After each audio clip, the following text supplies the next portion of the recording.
Guys happy new year. ഇതുവരെ new year കഴിഞ്ഞൊരു video ചെയ്യാൻ പറ്റിയില്ല ഗൈസ്. പക്ഷേ കുറച്ച് നാളുണ്ടൊരു വീഡിയോ ചെയ്യണമെന്ന് വിചാരിക്കുന്നത്. കാരണം നമ്മൾ വേറെ ഒന്നും പോകുന്നൊന്നുമില്ല, പ്രത്യേകിച്ച് ചെയ്തില്ല എന്ന് പറഞ്ഞു കഴിഞ്ഞാൽ. സത്യം പറഞ്ഞാൽ ഫുൾ ബിസി ആയിരുന്നു. എന്ന് പറഞ്ഞു കഴിഞ്ഞാൽ ജാടയാണെന്ന് ഞങ്ങൾ വിചാരിക്കും. ജാടയല്ല ഗൈസ്.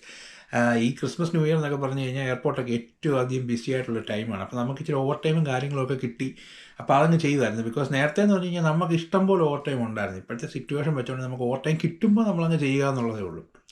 പിന്നെ യൂഷ്വലി ഞാൻ ജാനുവരിയിൽ ഒരു വെക്കേഷൻ എടുക്കുന്നത്. ഇപ്രാവശ്യം എടുക്കുന്നില്ല, ഇച്ചിരി കഴിഞ്ഞ് നമുക്ക് എടുക്കാം. ബിക്കോസ് ഇപ്പോഴത്തെ സിറ്റുവേഷനൊക്കെ വെച്ചുകൊണ്ട് നമുക്ക് ജോലിയൊന്നും കളഞ്ഞിപ്പോൾ പെട്ടെന്ന് പോകാൻ ഒക്കുന്നൊരു സിറ്റുവേഷൻ അല്ല. അപ്പോൾ മാക്സിമം നമ്മൾ ജോലി പ്രയോറിറ്റൈസ് ചെയ്യുക ഇപ്പോഴത്തെ സിറ്റുവേഷനിൽ.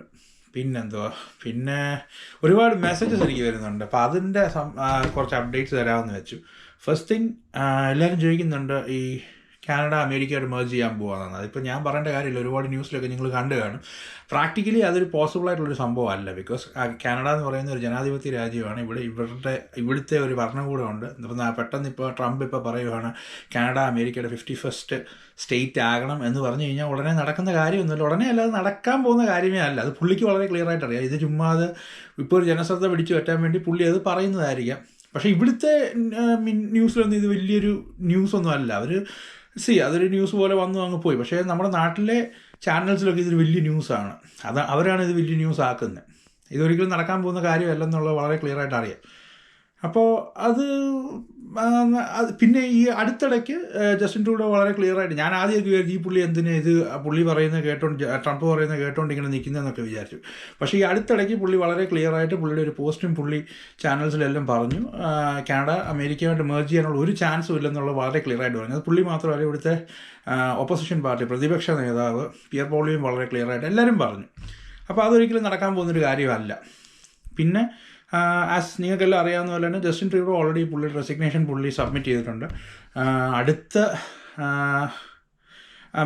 ലിബറൽ പാർട്ടിയുടെ ലീഡർ ആരാണെന്ന് നമുക്ക് പറയാനൊക്കത്തില്ല. പക്ഷേങ്കിൽ നമുക്കൊരു ഏർലി ഇലക്ഷൻ ഉണ്ടാകും. ഒക്ടോബറിലായിരുന്നു നമ്മുടെ ഇലക്ഷൻ വരേണ്ടത്. പക്ഷേ പുള്ളി ഇപ്പോൾ റിസൈൻ ചെയ്തുകൊണ്ട് മിക്കവാറും ഒരു ഏപ്രിൽ മെയ്യിലേക്ക് ഇലക്ഷൻ കാണും. ഒരു 70% ചാൻസും ഈ ലിബറൽ പാർട്ടി ഇനി വരാൻ ചാൻസ് ഇല്ല. കൺസർവേറ്റീവ് എന്ന് പറഞ്ഞിട്ടൊരു പാർട്ടി ആയിരിക്കും ഇനിയും വരാൻ പോകുന്നത്. അതിൻ്റെ കൺസർവേറ്റീവ് വന്നു കഴിഞ്ഞാൽ കൺസർവേറ്റീവിൻ്റെ ലീഡറായിട്ടുള്ള പിയർ പോളിയോ ആയിരിക്കും നമ്മുടെ കാനഡയുടെ പ്രൈം മിനിസ്റ്റർ ആകാൻ പോകുന്നത്. അങ്ങനെ വന്നു കഴിഞ്ഞാൽ ഏറ്റവും അധികം പ്രശ്നം വരാൻ പോകുന്നത് ഇപ്പോൾ ഇവിടെയുള്ള സ്റ്റുഡൻസിനും ഓപ്പൺ വർക്ക് പെർമിറ്റിലും ഒക്കെ ഉള്ളവരായിരിക്കും. ബിക്കോസ് വളരെ ക്ലിയർ ആയിട്ട് അവർ പറഞ്ഞിട്ടുണ്ട്, സ്റ്റുഡൻസ് വന്നു കഴിഞ്ഞാൽ സ്റ്റുഡൻസിൻ്റെ എഡ്യൂക്കേഷൻ കഴിഞ്ഞ് കൺട്രി വിട്ട് പോകണമെന്നുള്ള വളരെ ക്ലിയർ ആയിട്ട് പുള്ളി പറഞ്ഞിട്ടുണ്ട്. ഈ കാനഡയിൽ ഏറ്റവും അധികം ഇമിഗ്രൻസ് വന്നത് ഈ കഴിഞ്ഞൊരു 8-9 years ആയിട്ടാണ്. അത് ഈ ലിബറൽ പാർട്ടി റൂളിങ് വന്നപ്പോൾ തൊട്ടാണ് കാനഡയിൽ ഇമിഗ്രേഷൻ ഇത്രയും സ്റ്റുഡൻസിനൊക്കെ അല്ലെങ്കിൽ ഇത്രയും ഇമിഗ്രൻസ് ഒക്കെ ഇവിടെ വന്നത്. അപ്പോൾ ഇവർ വന്നു കഴിഞ്ഞാൽ അവർ ഫസ്റ്റ് തിങ് അവർ ചെയ്യാൻ പോകുന്നതെന്ന് പറഞ്ഞു കഴിഞ്ഞാൽ എമിഗ്രേഷൻ ഫുള്ളി ഇവരങ്ങ് സ്റ്റോപ്പ് ചെയ്യും. അത് വളരെ ക്ലിയർ ആയിട്ട് പുള്ളി പറഞ്ഞിട്ടുണ്ട്. പ്രത്യേകിച്ച് സ്റ്റുഡൻസ് വന്നു കഴിഞ്ഞാൽ അവരുടെ എഡ്യൂക്കേഷൻ കഴിഞ്ഞ് അവർ പോകണം, കൺട്രി വിട്ട് പൊക്കോണം എന്നുള്ള വളരെ ക്ലിയർ ആയിട്ട് അവർ പറഞ്ഞിട്ടുണ്ട്. അപ്പോൾ ഇപ്പോൾ കൺസർവേറ്റീവ് വന്നു കഴിഞ്ഞാൽ ഇപ്പോൾ ഇനി ഇവിടെയുള്ള സ്റ്റുഡൻസിൻ്റെ കാര്യം അല്ല ഓപ്പൺ വർക്ക് പെർമിറ്റിലുള്ളവരുടെ കാര്യം ഒക്കെ എന്തോ ആവുമെന്നുള്ളത് ഒരു വലിയൊരു ക്വസ്റ്റ്യൻ മാർക്കായിട്ട് നിൽക്കുവാണ്. അപ്പോൾ അതിനെപ്പറ്റി എനിക്ക് വളരെ ക്ലിയർ ആയിട്ടൊന്നും പറയാൻ അറിയത്തില്ല. പിന്നെ എന്തെങ്കിലും ക്വസ്റ്റ്യൻസ് ഉണ്ടെങ്കിൽ എന്നോട് ചോദിച്ചു കഴിഞ്ഞാൽ ഞാൻ ആരോടെങ്കിലും ചോദിച്ചിട്ട് പറഞ്ഞു തരാം. എന്നാലും നിങ്ങൾക്ക് ഒരുപാട് അപ്ഡേറ്റ്സ് ഒക്കെ കിട്ടുന്നുണ്ടായിരിക്കും.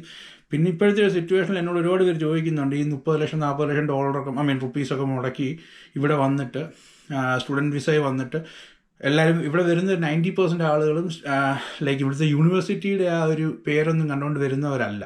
PR കിട്ടണമെന്നുള്ള ആഗ്രഹത്തോടു കൂടി മാത്രം വരുന്നത്. പക്ഷേ ഇനിയുള്ളൊരു സിറ്റുവേഷനിൽ PR കിട്ടിയാൽ പോലും ഇത്രയും പൈസയൊക്കെ ലോണൊക്കെ എടുത്ത് വന്നു കഴിഞ്ഞാൽ അത് എത്രത്തോളം അത് പ്രാക്ടിക്കലി നമുക്ക് തിരിച്ചടയ്ക്കാൻ ഒക്കുമെന്നൊന്നും പറയാനൊക്കത്തില്ല. ബിക്കോസ് ഇപ്പോൾ ഇവിടെ പാർട്ട് ടൈം കിട്ടാനേ ഇല്ല, PR ഉള്ളവർക്ക് തന്നെ ജോലിയില്ല. അപ്പോൾ സ്റ്റുഡൻസൊക്കെ ഒരുപാട് സ്ട്രഗിൾ ചെയ്യുന്നത് നമുക്കറിയാം. അതുപോലെ തന്നെ ഒരു പുതിയ ഇമിഗ്രൻസ് PR ആയിട്ട് വന്നവർക്ക് പോലും ജോലി കിട്ടാത്ത സിറ്റുവേഷൻസ് ഉണ്ട്.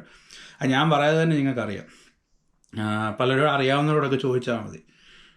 അപ്പോൾ അങ്ങനത്തെ ഒരു സിറ്റുവേഷനിൽ ഇപ്പോൾ ഇത്രയും ക്യാഷൊക്കെ മുടക്കി ഇവിടെ വന്നു കഴിഞ്ഞാൽ സർവൈവ് ചെയ്യാൻ ഒക്കുമോ എന്ന് ചോദിച്ചു കഴിഞ്ഞാൽ എൻ്റെ പേഴ്സണലി എന്നോട് ചോദിച്ചു കഴിഞ്ഞാൽ ഞാൻ പറയും ബുദ്ധിമുട്ടാണ്. അതുകൊണ്ട് ഇത്രയും പൈസ മുടക്കിക്കൊണ്ട് ഇപ്പോൾ വന്നു കഴിഞ്ഞാൽ ഉള്ള അവസ്ഥ എന്തോ ആവും എന്നുള്ളത് നമുക്ക് പറയാനൊക്കത്തില്ല ഗൈസ്. പിന്നെ ഉള്ളതെന്ന് പറഞ്ഞു കഴിഞ്ഞാൽ സ്പൗസ് ഓപ്പൺ വർക്ക് പെർമിറ്റ്. ഇപ്പോൾ നമ്മുടെ വൈഫ് ഇപ്പോൾ ഇവിടെ സ്റ്റുഡൻ്റായിട്ട് വന്നു കഴിഞ്ഞാൽ സ്പൗസിന് ഓപ്പൺ വർക്ക് പെർമിറ്റ് കൊണ്ടുവരാനൊക്കുന്നൊരു ഓപ്ഷൻ ഉണ്ടായിരുന്നു. ആദ്യം ഇവർ സ്റ്റോപ്പ് ചെയ്തെന്ന് പറഞ്ഞു കഴിഞ്ഞാൽ ഫുള്ളായിട്ട് സ്റ്റോപ്പ് ചെയ്തിട്ടില്ല. ഇവിടെ വരും ലൈക്ക് ലെറ്റ്സ് സേ ഇപ്പോൾ നമ്മുടെ വൈഫ്, ഇപ്പോൾ എൻ്റെ വൈഫാണെങ്കിൽ ഇവിടെ സ്റ്റുഡൻ്റ് ആയിട്ടുള്ളതെങ്കിൽ മാസ്റ്റേഴ്സ് ചെയ്യുവാണെങ്കിൽ ഓപ്പൺ വർക്ക് പെർമിറ്റ് സ്പൗസിന് കിട്ടും.